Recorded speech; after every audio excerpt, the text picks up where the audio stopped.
Today on Sugar Spun Run, I'll be showing you how to make kettle corn at home. Hey Sugar Spun Bakers, Sam here, and today I am so excited to be sharing another carefully tested, well-researched, and perfected recipe. Kettle corn has been one of my biggest cravings this pregnancy, so of course I had to learn how to make it at home. Now this technique is certainly not anything that is my own invention, but I think I've really honed in on the details and I want to show you exactly how to make it without fail at home.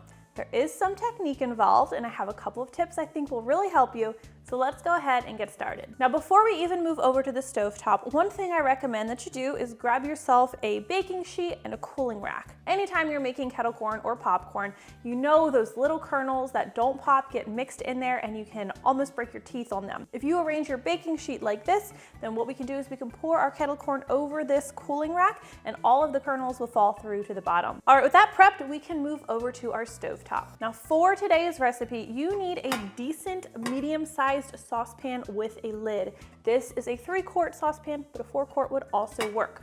Now, cast iron would work perfectly well for this recipe, but we are going to be doing a lot of shaking this pan, and cast iron can be pretty heavy, so this is just my favorite stainless steel pan or pot. Now we are going to add 2 tablespoons of oil to the bottom of our pot. I usually use canola oil or vegetable oil, but a lot of people have reported that they've used coconut oil with success as well. Just going to pour that into the bottom and we're going to turn our stovetop heat to medium. It's also important that you have your ingredients ready before you begin. You are going to need 1/4 cup of popcorn kernels, 3 tablespoons of granulated sugar, and 1/4 teaspoon of either table salt or finely ground sea salt ready to go. I like to give the oil a couple of seconds or a minute to heat up, and then we'll take just a couple kernels of our popcorn and we're just going to drop them in the oil. We'll add our lid on top. That's very important. Add your lid or you're going to have kernels flying everywhere. Now at this point, all we have to do is sit right here and listen for those kernels to begin to pop. All right, as soon as you hear the kernels pop, you're going to want to remove your lid and quickly add 1/4 cup of popcorn kernels, and then we'll immediately sprinkle 3 tablespoons of granulated sugar over top and 1/4 teaspoon of salt.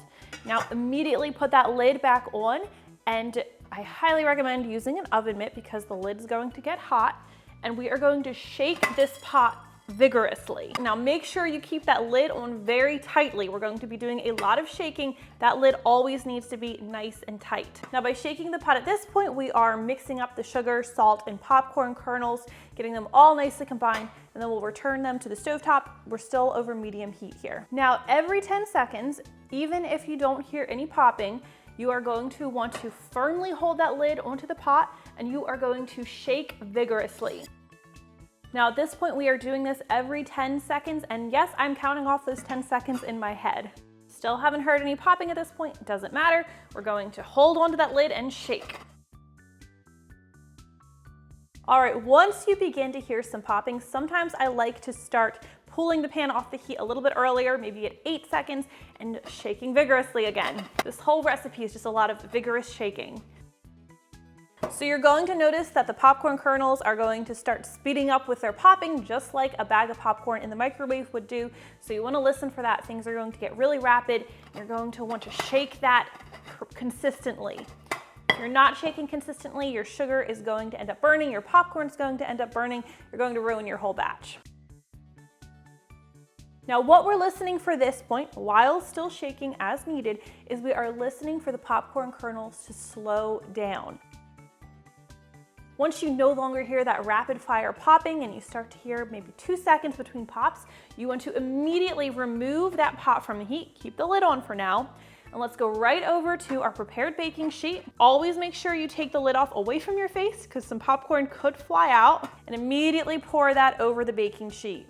And then while it's still warm, I'm just going to use my spatula to just kind of spread it out over the baking sheet a little bit. And the popcorn might look a little bit wet at this point. It might feel a little bit wet with the spatula. Don't touch it because that's very, very hot sugar on it. It's going to dry really quickly, but don't burn yourself. And by spreading it like this with the spatula, I'm evenly distributing it for our final ingredient, but I'm also encouraging any little kernels in there to just fall through to the bottom. Now, even though we added salt in the beginning, that was just a nice booster for us. We are going to need to add more salt at the end. I highly recommend using a finely ground sea salt that you grind yourself. I have this gigantic bottle I've had forever, and we are just going to grind it over our popcorn. And then you always want to taste your popcorn to make sure it is properly salted. If it tastes bland, it just needs a little bit more salt. This is actually perfect, and so that is all there is to making homemade kettle corn. Just like to move mine over to a serving dish, and that is really it. I hope you guys enjoyed today's really easy recipe.